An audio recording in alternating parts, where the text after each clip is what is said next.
So you talked about being in your early 40s when you stumbled upon fasting. You're going through at least a mini health crisis at the time. What we haven't done to this point is talk about fasting for special populations. We touched on it, fasting for women, but we haven't gotten into what that looks like. So what I'm curious, you're in perimenopause at the time. What did you do when you got into fasting? And then all the knowledge you've learned over the last 10 years, what would you recommend to somebody in perimenopause that is different than your quote unquote average person? Yeah. Well, so the first thing I want to say is thank you for asking this question, because the perimenopausal years are really difficult and they require different attention for sure. So, and here's the simple way that I can answer this is that estrogen does really well with fasting. And it does really well with keeping glucose low. If you go into keto and you fast when estrogen is coming in, surging into your body, you are going to really help with estrogen production. Progesterone, completely the opposite. If you go into fasting, if you go into keto when progesterone is making her debut, you are going to tank progesterone. So when we look at what happens in the perimenopausal years, which for me, perimenopausal years is, I used to say it started at 40, but we're seeing evidence now it's even starting in the mid 30s. And what happens is estrogen is doing this wild ride. Estrogen is high one day, it tanks the next. Up one day, tanks the next. For the perimenopausal woman, this is stressful. Like, you feel normal one day, the next day you're like, who hijacked my brain and body? So when we're looking to regulate estrogen for the perimenopausal woman, more fasting. And you want to time it to your cycle. This is what Fast Like a Girl is all about, is how do you time the length fast and how do you time the low carb to the right hormone? And it's for all ages that way. Progesterone, it just starts tanking at 40 and it just goes down, down, down, down, down. So that makes a perimenopausal woman feel anxious. It makes her hair start to thin out. So we hear about the hormonal hair a lot. It makes her body have trouble relaxing. It makes her hard to sleep. And that's all because of progesterone. So the first recommendation for these perimenopausal women is we've got to start tracking our cycle. And I would say around 45, I started tracking my cycle for like the first time in my life, which was hysterical. We should be tracking our cycle at 13, not starting at 45. And I started mapping where I was in my cycle. And when I was in around day 20 of my cycle, I stepped out of fasting and I went into carb loading.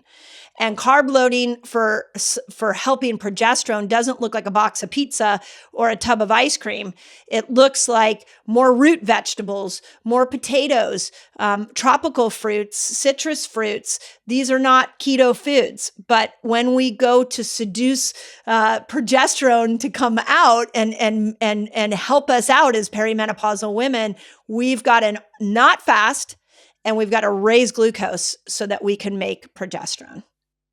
Okay, I want to make sure we get into the details here so I fully understand. So I think actually let's take a step back first and talk about before perimenopause. We'll come back to perimenopause and make sure we have everything sorted there. But let's talk about during a regular cycle, how you've already touched on hormones and how they change in the cycle, but let's get into it in a general sense and how somebody before hitting perimenopause and menopause wants to look at in your book, you do a 30-day cycle, and how we want to incorporate fasting throughout that. And then we'll move into later in life. Yeah. Yeah. Can you see how complicated it was to write this book? You've got a lot of women at a lot of different phases. And sadly, we have a lot of 20-year-olds that are not even cycling because of environmental impacts. So to answer your question, here's the simplest way to understand it. From day one, which day one, a lot of women don't totally get that day one is the first day you're officially bleeding. Like you've got to use some feminine care products. It's not spotting, it's bleeding. So from day 1 to day 10, estrogen is starting to build. You can go low carb, you can fast. I call it in the book, I call it a power phase. I think all the names of hormones are so complicated, nobody can understand them. So I decided to rename the different phases. And the power phase is when you can power up on fasting. So day 1 to day 10, estrogen's coming in. Go ahead and go keto, go ahead and fast. Day 11 to day 15, you've got estrogen at her highest, and you've got this incredible 5-day period where testosterone came in and it's at its highest, and you have a little bit of progesterone coming in.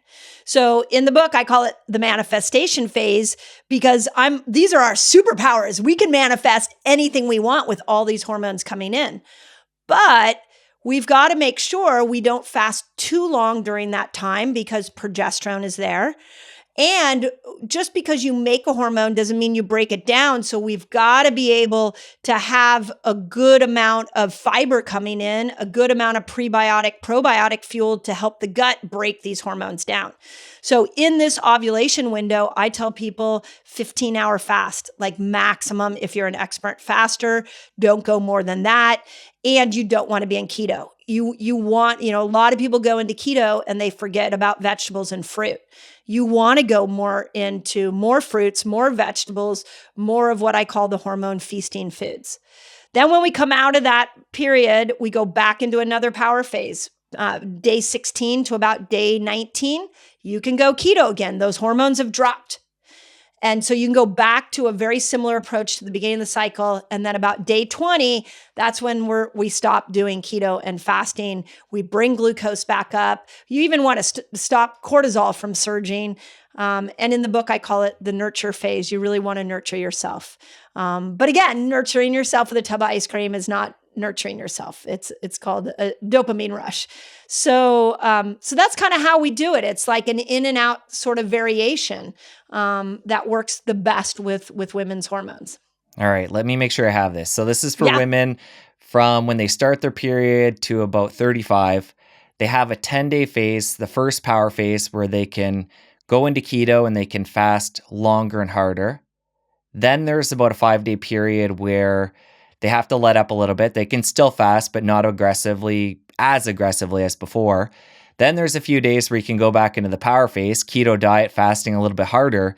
Then the last 10 days of that 30-day cycle, we're not going to fast anymore. We're going to be more gentle on the body. And then it begins all over again. Yeah. Yeah. You got it. You got it. And it's so interesting because, as women, we bitch about the week before our cycle all the time. We're like, I'm cranky. I don't feel like doing anything. I would just crave chocolate. I want to eat more carbs. And my answer to that is yeah, because that's what progesterone is demanding. Let's just do it from a healthy twist now. So you nailed it. All right, let's come back into perimenopause now, and then we're going to go into menopause. Make sure we get the full spectrum here. So perimenopause, we went into this, but now with our new knowledge of how things work in a general sense, it sounds like during that period of time, the hormones are a bit erratic.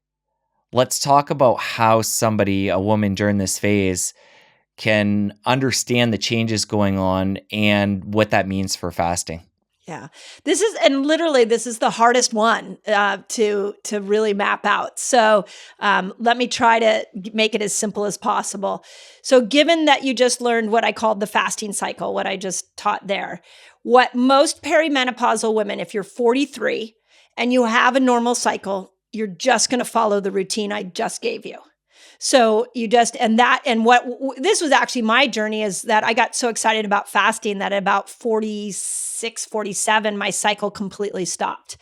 And I was like, wait a second, is that what it's supposed to be doing? I ran a hormone test on myself and found out that all my hormones were tanked because I wasn't doing what I just explained around the fasting cycle. So if you have a 30-day or a 28-day cycle, go ahead and do it the way I just said it.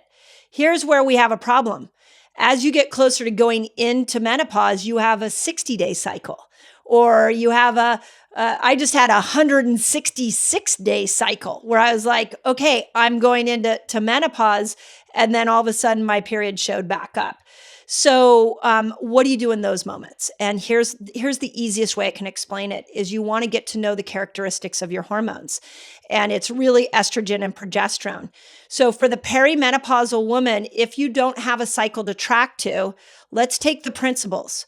If you start spotting, that is your body saying, hey, I need more progesterone. So you go through the fasting cycle, you hit day 30 and nothing's happened. Maybe on day 34, all of a sudden, you decide to go into more fasting and more keto, and then all of a sudden you start spotting.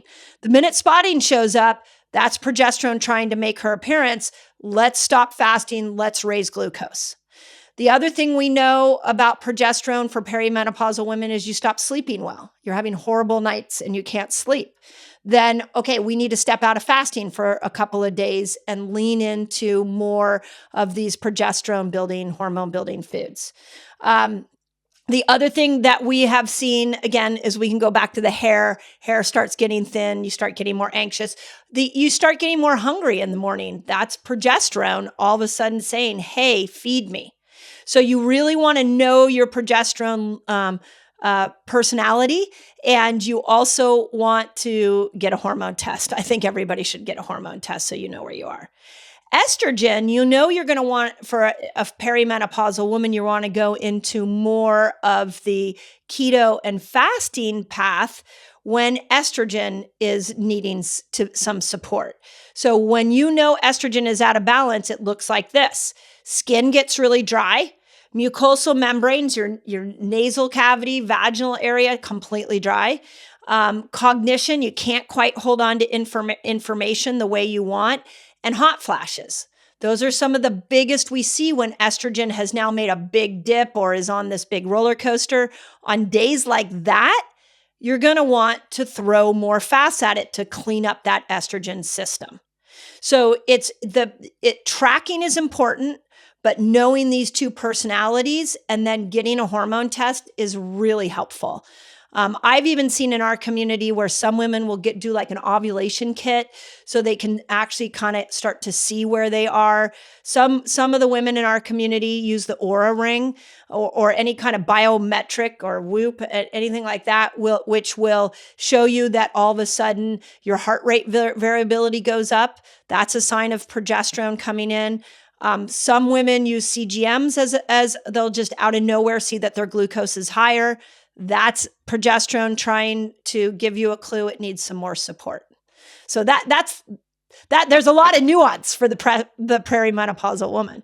Well, that's what I was going to get into. It sounds like at that point in your life, you need to be really tuned into your body, and there's a lot of subjective that you need to be paying attention to, and it's not as regimented as before in life. That's right. And yet I can tell you, as a woman who's gone through these perimenopausal years, fasting saved me. I mean, I have no idea mentally, physically, like where I would be. So I don't want women in those years to shy away from fasting. I just really want women to get to know their hormones.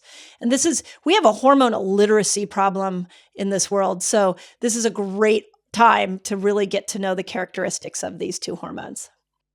If you enjoyed that clip, press here for the full episode. I'll see you over there. So if you want to lose weight, I really feel like the first thing we've got to look at is when you eat, not what you eat. Coffee may really help one person elongate their fast, and it may actually break the fast.